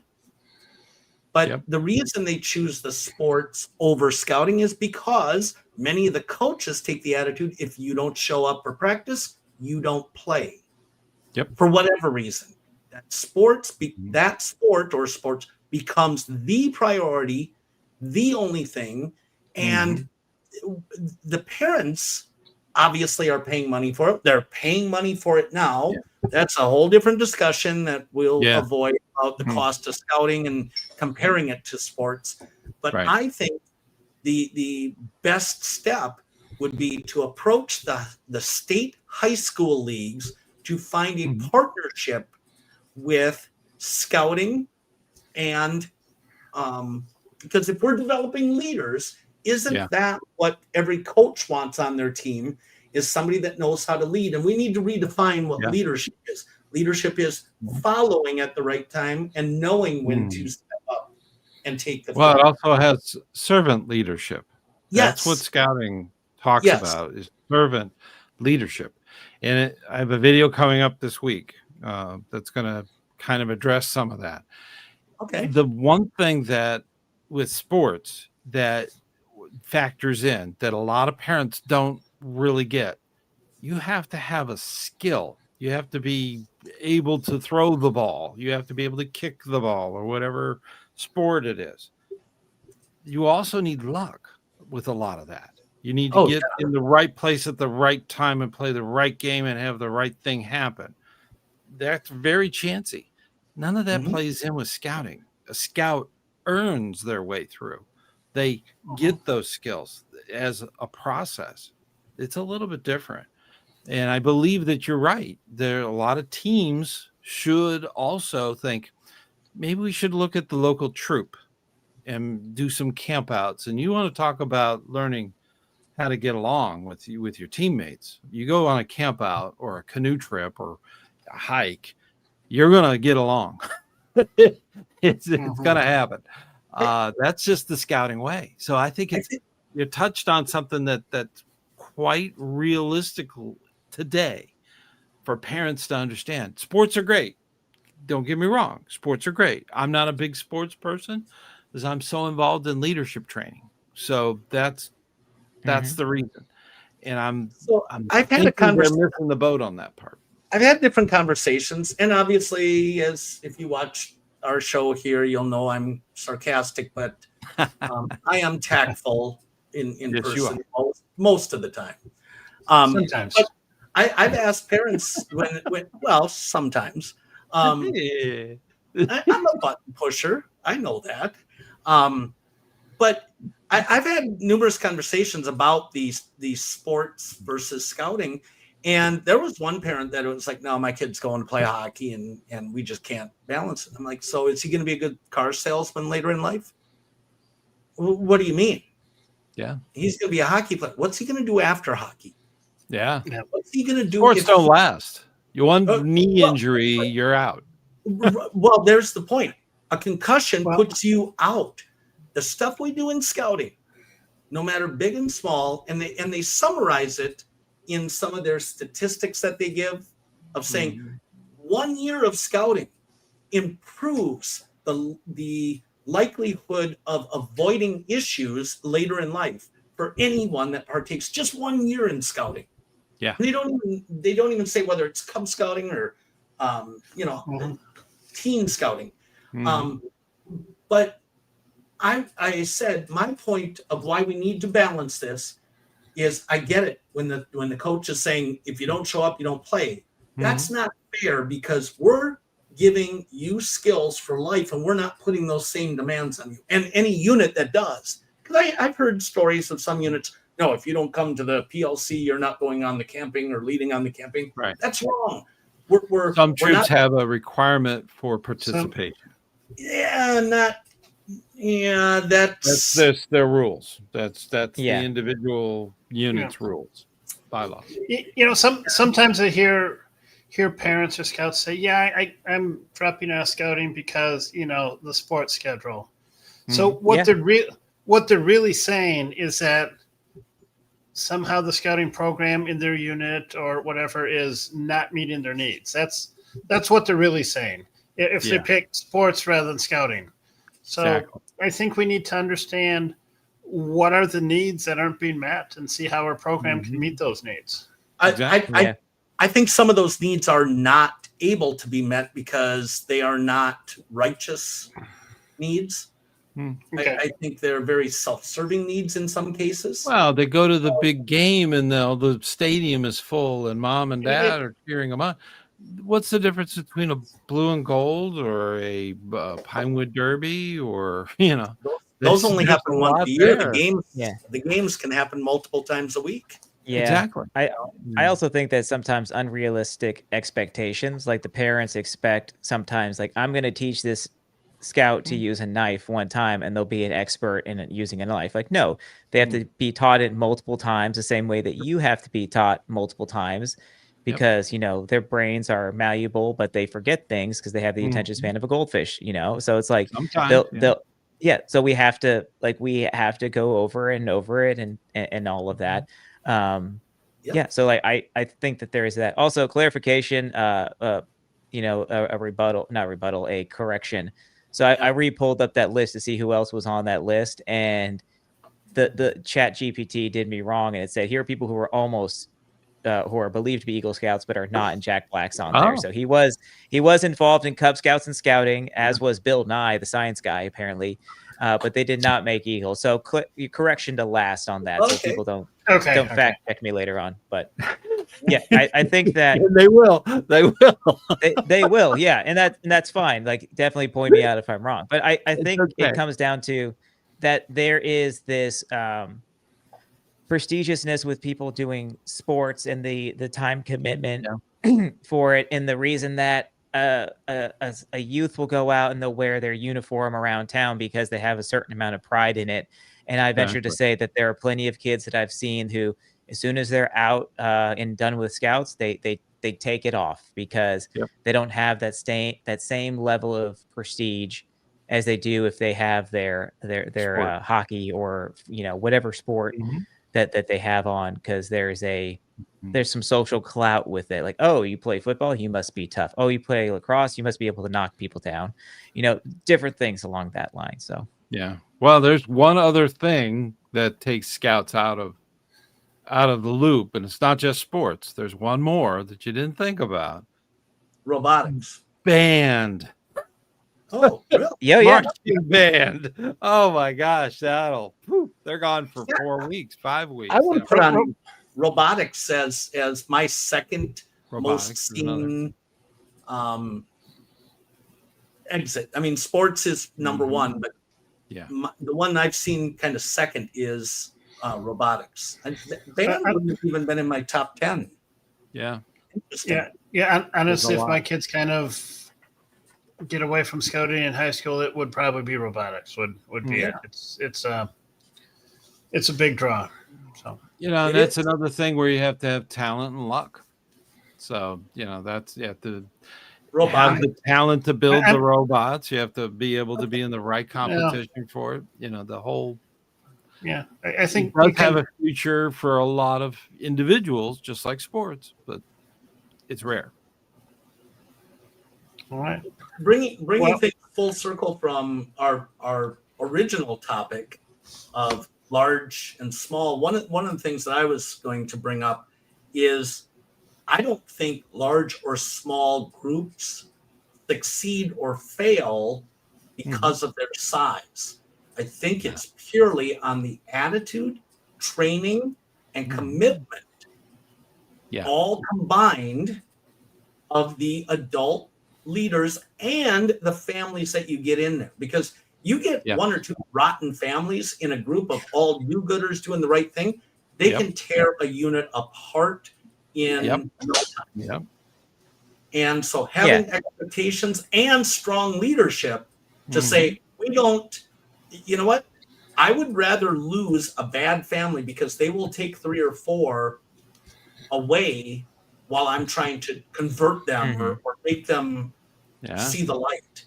I used to go that way. And that's why our unit right now is at very minimal numbers, because I tried to accommodate everybody, and you can't.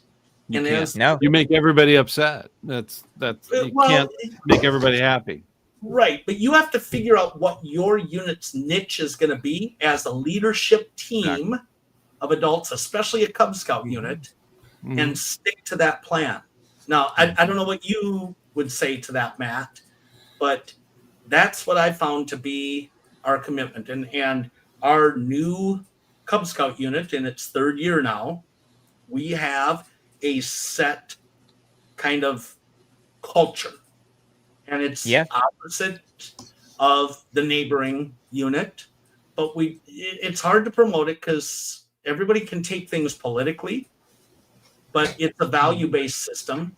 And, do you believe in accountability? Do you believe in letting the kid run wild? Or do you believe in having some discipline rules in place and such? So what's your culture? And I'm a big one on accountability. Now, I don't believe in, spanking a kid or anything, even if it was legal or, but I do believe in holding kids accountable. If you act up, I'm going to send you out of the room until you're ready to come back in. And I don't think that's hazing. I think that's simply societal accountability for your improper actions. And at the age where they are learning, and that's a part of our mentorship that we're supposed to be giving. And it's a tough pill for some parents to swallow. It is. Okay, now shut up and let Matt speak.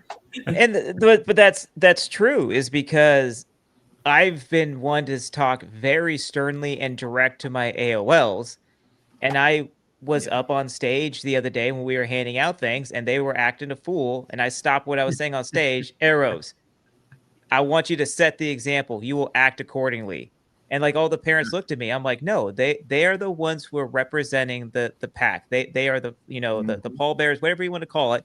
Like they're the ones who are supposed to be acting appropriately. They know that like they're allowed to play and stuff like that. But yeah, when people's names are trying to be called and they're yelling out 6-7 or whatever sort of, you know, nonsense it is that the kids are talking about today, I'm like, no, I'm going to hold them accountable right there. And there are parents who are like, why are you doing that? You're embarrassing them. I'm like, yes, that uncomfortable feeling is normal. I'm not hazing them. I'm not berating them.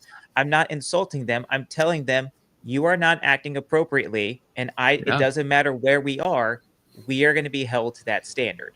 And like they as a group brought it on themselves. So correct. Yeah. And because there are parents who look at me and they don't say anything, but they're like, oh, well, that made me feel uncomfortable. Like, yes, it should. People should feel uncomfortable. Be like, we are not going to just let them run wild, because next thing you know, they're on top of tables and they're doing crazy things. You have to get that baseline discipline in there, because like, if not, they're just gonna go crazy. So like, I 100% agree that you have to set realistic expectations. You have to set the discipline in there, and be direct with some kids and sometimes parents too. My concern when I said earlier that like other units are coming to join ours is that, are we introducing a cancer, is the best way that I can say it. Like, are these people going to come in and then that they're going to cause issues and ruin our dynamic? Because we have a lot of people who are not like, I guess alpha is the best way to explain, you know, like they got real A-type personality, but we're all very good followers too. Is that we all, in followership, I think, is one of the most underutilized or undertaught skill sets in leadership, because everybody wants to be in charge, but nobody wants to know what it's like to be a good follower and be like, hey, Stan's in charge of this. My job isn't to outshine him or anything. My job is to help him be the best leader that he can, provide him with information, and not just sit here and be that guy, not to let him fail. That's not what I got on my job description. Yeah, exactly. It's like those things. Yeah, so those things come out there, and like I tell the scouts and all that, I'm like, you need to learn to be good followers, because you all get mad at each other when you do that. And then I told the adults, you can sit here and ridicule all you want until you pick it up and try to do it yourself. You're not helping. You're not helping us. And thankfully, I think I've only had that conversation once in my 3 years in this unit. Yep. And that person has been stellar ever since. I think it was just setting that that expectation of like, listen, you want to ridicule, we will take feedback no matter how it's, you know, wrapped. But if you're not going to help make it better, then you're just complaining to us.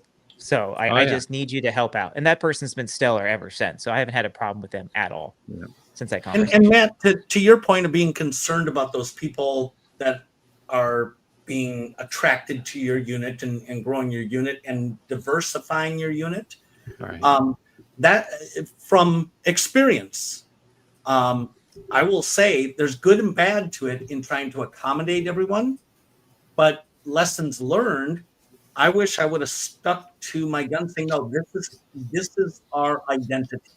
And if it works for you, great. If it doesn't, you know, maybe we're not the right unit for you. Right. And you can shop around. Yeah, shop around, and I'll help you shop around. Yeah. Your membership is good in any unit. So you can go to any unit you want.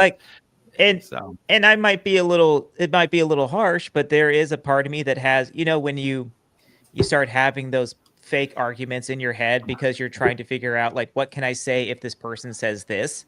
There's been times when people have come up and they're like, I'm waiting for them to say, but this isn't how we did it in my old unit. I'm like, and there's a reason your old unit has folded. Right. Exactly. Right. It's like, and I've had scout parents absolutely drive all of the assistant scoutmasters crazy by constantly pestering about their kid, not their patrol, not about all the scouts, but their kids not getting an opportunity to do something, and it's driving them crazy. And I just turned around to her and says, you know, we have a complaint form, and I will make sure you get that complaint form. And she just looked at me like, really? Oh, okay. So I went out to the advancement team and I said, give me an application. Here's your complaint form. And I said to her, I said, look, I'm serious. Be a part of the solution, not the problem. 100%. You're always going to get people that complain because let's face it. It's their nature. Well, they're born button pushers. No.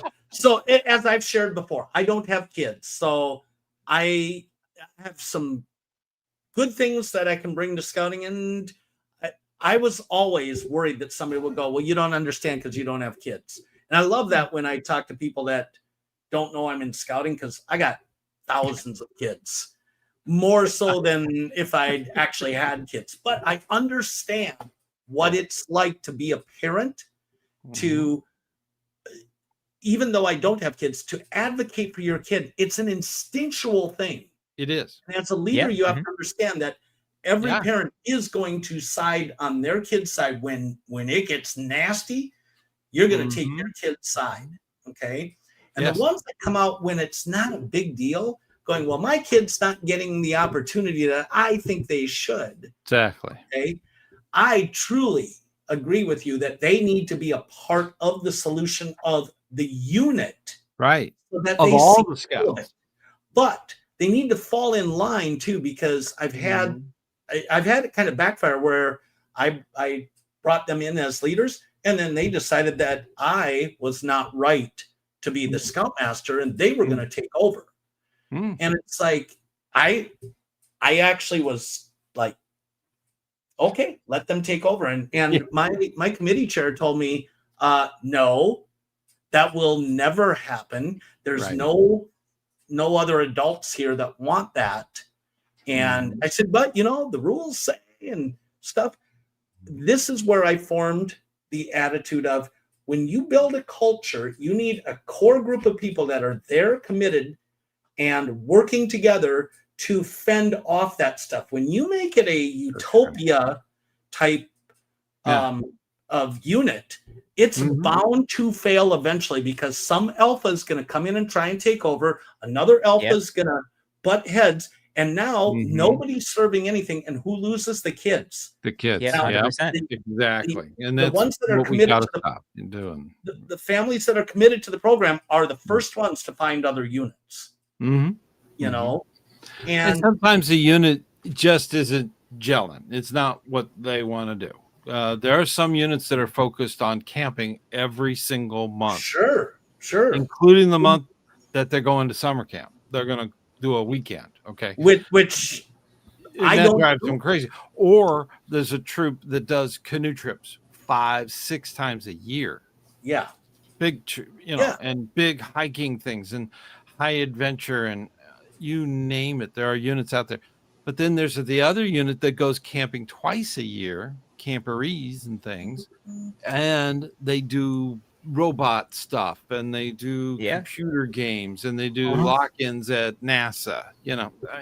There's units that do that. So you have to find the unit that matches your needs and you want your kid to develop. So and guess what? The adults can have all the opinions they want about what scouting is or ought to be.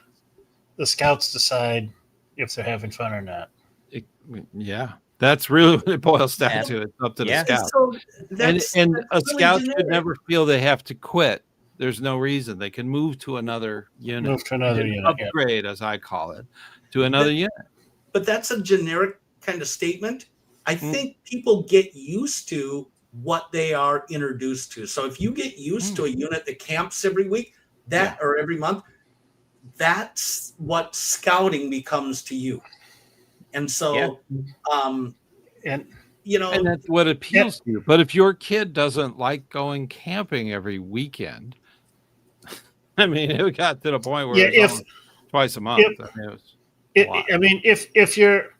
I'm familiar with cases where there's scouts in a unit that really wanted to camp in a cave or camp on a submarine or do non-traditional camping, and there were adults in the unit that were very dedicated to no, camping is only this. Yep. And that unit lost a lot of scouts. Some went to another unit, some just left scouting. You do have to mix it up a lot. And, we need to mentor the scouts towards that schedule because they're the ones who really determine it. It shouldn't be predetermined by the adults. So. There's also another type of scout. And I see a lot of it in our council. And I'm going to be very vague in how I represent this because I could call names out, I could call certain characteristics out, but it's the parent who is more interested in scouting and making it a part of their social life.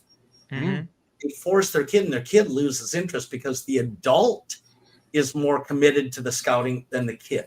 Now, in that same breath, let me say, as parents, I understand that sometimes, and my folks did it to me. There were things that I didn't want to do. And they said, no, you're going to do this. And you signed up for this. You're going to commit through it for a year. And I think that's important in parenting, that you're showing commitment. You made the commitment and follow through and such.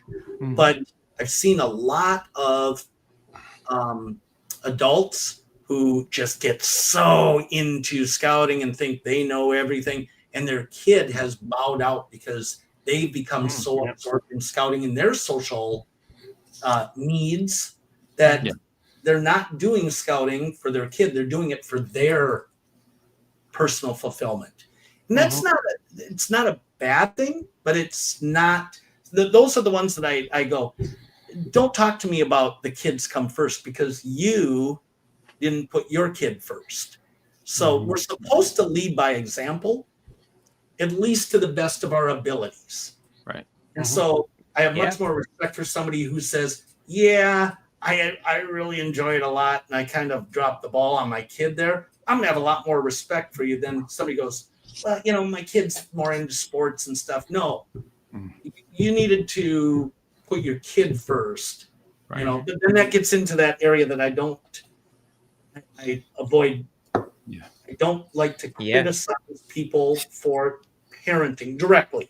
I'll generalize it like I am now, but I will never call them. Yeah. Holy cow, what happened? And 1999. Ken Domingue made a donation to the channel. 1999.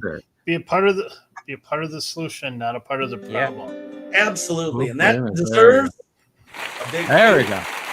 Yeah. And we're very nearly approaching 2 hours, and that's usually about when we wrap up the show. So I thought my bladder was going here.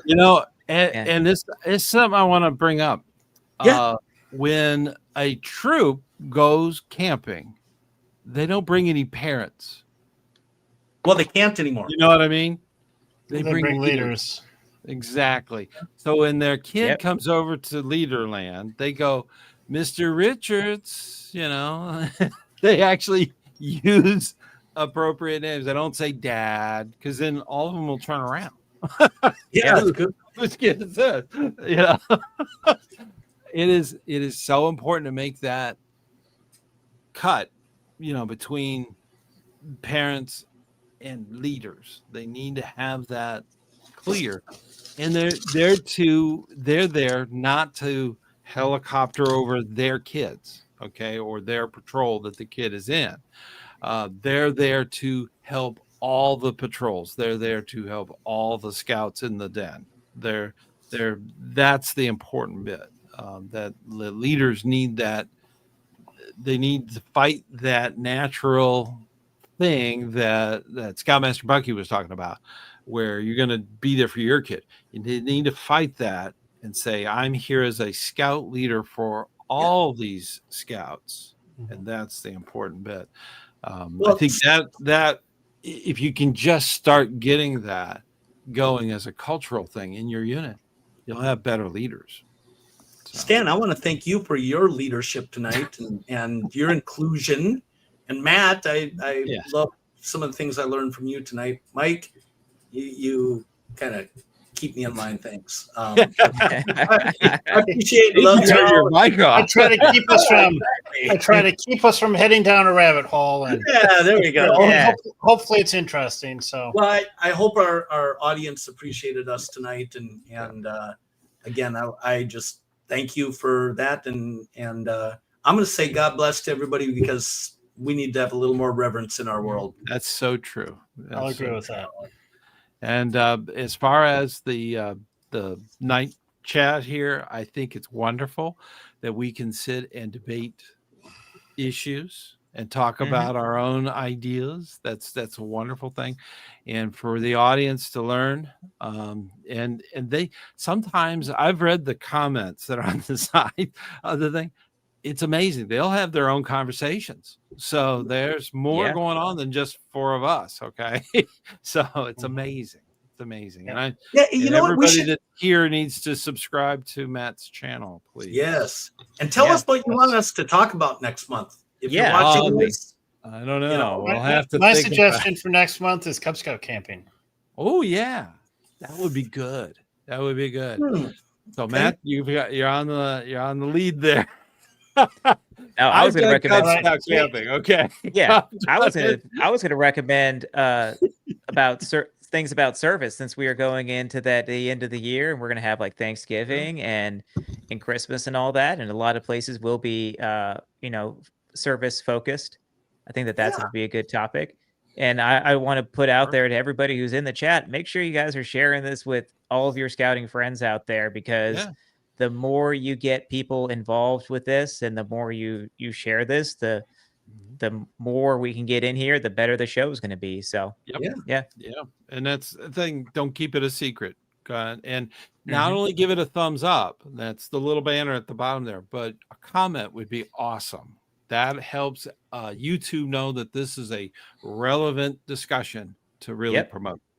And I did make some changes for members of the channel. I did make some changes to the thank you. And I'm a firm believer in saying thank you. I really am. So I had to move that around a little bit. So hopefully I can get some recording done and make that a big part of the middle of the ad supported and the members video. So with that, I think we've got everything going through. Any questions going on? We're good. Well, I just have a comment from Relantel. Jamboree on the Air is happening on October 18th of 2025. Cool. And if I could give a shout out to, in our troop, we had a boards of review this evening, and 3 scouts became life scouts in our troop. Oh, nice. Awesome. 2 of them are my kids. On the horizon. That is fantastic. And this is something statistically might be interesting. Most life scouts, they tend to drag their feet all of a sudden. Don't let them. The average is 2 years as a life scout, and they either age out or eagle. So that's these scouts are 14 or 15. So they might just take a break. Don't let them. Don't let them. Don't let them. They can do if they pass their eagle board, they pass their life board tonight. Tomorrow they could do their project if it was already approved. Or they can propose it. It's amazing. You can't move it along. My bladder is ready to. All right, we'll go for another half hour. we're over 2 hours. Should we wrap it? Let's wrap it. Yeah. All righty. Until next time, everyone. I will see you on the trail. Hit the right button here. There we go. Oh my gosh. They've made it harder. My parade wave. Oh my goodness.